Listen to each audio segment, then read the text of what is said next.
নমস্কার বন্ধুরা, আমি শান্তনু আর আপনারা দেখছেন ইনভেস্টর শান্তনু। আমি কোনো বড় ইনভেস্টর নই। আমি একজন সাধারণ মধ্যবিত্ত ঘরের ছেলে যে নিজের ফিউচারটাকে একটু সিকিওর করার জন্য ধীরে ধীরে মিউচুয়াল ফান্ডের মাধ্যমে ইনভেস্টমেন্ট শুরু করেছি। সত্যি কথা বলতে বন্ধুরা, আজ পর্যন্ত আমি আমার এই ইনভেস্টমেন্ট থেকে এখনও প্রফিট পাইনি। বরং অনেকের মতো আমার পোর্টফোলিওটাও এখনও নেগেটিভেই আছে, কিন্তু তাও আমি ইনভেস্টমেন্ট করা বন্ধ করিনি। আমি বিশ্বাস করি ডিসিপ্লিনভাবে ইনভেস্টমেন্ট চালু রাখলে অবশ্যই আগামী দিনে মিউচুয়াল ফান্ড থেকে আমি একটা ভালো রিটার্ন পেতে পারি। তা আজকের এই ভিডিওটা নিউ ইনভেস্টরদের জন্য যেমন ইম্পর্টেন্ট, তেমনই যারা অলরেডি ইনভেস্টমেন্ট করে আসছেন তাদের জন্য ইম্পর্টেন্ট হতে চলেছে। তা আজকে আমি আমার নিজের রিয়েল মিউচুয়াল ফান্ড পোর্টফোলিওটা তোমাদের সামনে তুলে ধরবো। আপনি যদি এই চ্যানেলে নতুন হয়ে থাকেন অবশ্যই চ্যানেলটিকে সাবস্ক্রাইব করে নেবেন। আর কারণ এখানে কোনো ফেক প্রমিস দেওয়া হয় না, না কোনো ফেক পোর্টফোলিও রিভিউ করা হয়। শুধু আমার রিয়েল জার্নিটা আর রিয়েল নাম্বারটা তোমাদের সাথে শেয়ার করে। তো এখন চলুন এক এক করে দেখি আমার মিউচুয়াল ফান্ডে কোন কোন ফান্ড রয়েছে পোর্টফোলিওতে, আর কত টাকা ইনভেস্টমেন্ট করেছি তার ভ্যালুই বা কত।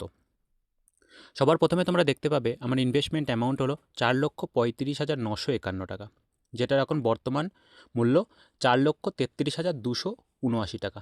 বেশ কিছু টাকা কম আছে, কিন্তু বিগত দিন মার্কেট আপ মুভস দেখার জন্য বা একটা ভালো রিটার্ন পেয়েছি। আমি 6,312 টাকা বিগত দিনে আমি রিটার্ন পেয়েছি 1.48%। এখনও আমার পোর্টফোলিওটা 0.61% লসে রান করছে 2,672 টাকা।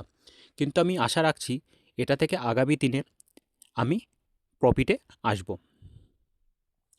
তো ফান্ডগুলি এক একে দেখি। Motilal Oswal mid cap fund আছে, 1,34,093 টাকা বিনিয়োগ করেছি, কিন্তু সেটা এখনও কম আছে, মোটামুটি 10,000 টাকা মতো।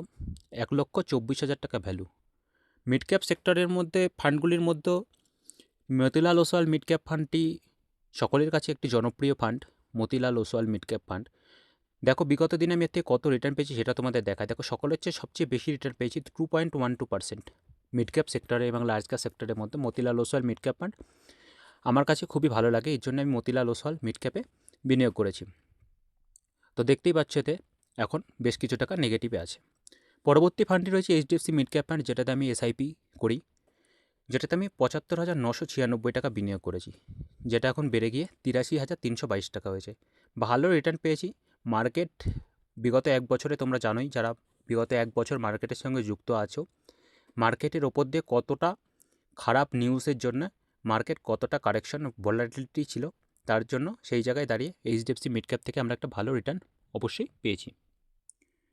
পরবর্তী ফান্ডটি রয়েছে পারস্পরিক ফ্লেক্সি ক্যাপ, যেটাতে আমি 56,997 টাকা বিনিয়োগ করেছি, যেটা এখন বেশ কিছু টাকা প্রফিট রয়েছে, 57,627 টাকা।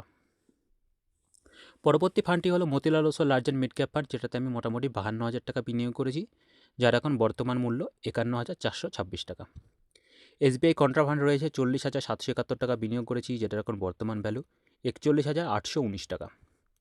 রয়েছে নিপন ইন্ডিয়া স্মল ক্যাপ 39,098 টাকা বিনিয়োগ করেছি, যেটা এখন বর্তমান ভ্যালু 38,653 টাকা। HDFC retirement savings fund equity plan direct growth রয়েছে 10,000 টাকা বিনিয়োগ করেছি, 10,561 টাকা, যার এখন বর্তমান বাজার মূল্য। দুটি স্মল ক্যাপ রয়েছে টাটা স্মল ক্যাপ এবং কোটাক স্মল ক্যাপ, যেটাতে আমি মোটামুটি 7,000 টাকা 9,000 টাকা করে বিনিয়োগ করেছি, যার এখন বর্তমান মূল্য 8,257 টাকা এবং 6,347 টাকা। রয়েছে একটি ইউটিআই নিফটি 50 ইন্ডেক্স ফান্ড। সকলেই নিজের পোর্টফোলিওটাকে একটু স্টেবল করার জন্য ইন্ডেক্স ফান্ডে অবশ্যই বিনিয়োগ করা উচিত আমার মনে হয়। এই জন্য আমিও একটি ইন্ডেক্স ফান্ডে বিনিয়োগ করেছি, ইউটিআই নিফটি 50 ইন্ডেক্স ফান্ড, যেটাতে আমি 5,000 টাকা বিনিয়োগ করেছি এবং যার এখন বর্তমান ভ্যালু 5,175 টাকা। রয়েছে এসবিআই স্মল ক্যাপ ফান্ড, যেটাতে 4,000 টাকা বিনিয়োগ করেছি, যেটাতে বেশ কিছু টাকা নেগেটিভে রান করছে।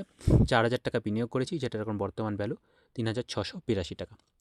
ICICI Prudential large and mid caps fund direct plan growth রয়েছে 2,000 টাকা বিনিয়োগ করেছি, যেটার এখন বর্তমান ভ্যালু 2,279 টাকা। তা এটা ছিল আমার মিউচুয়াল ফান্ড পোর্টফোলিও।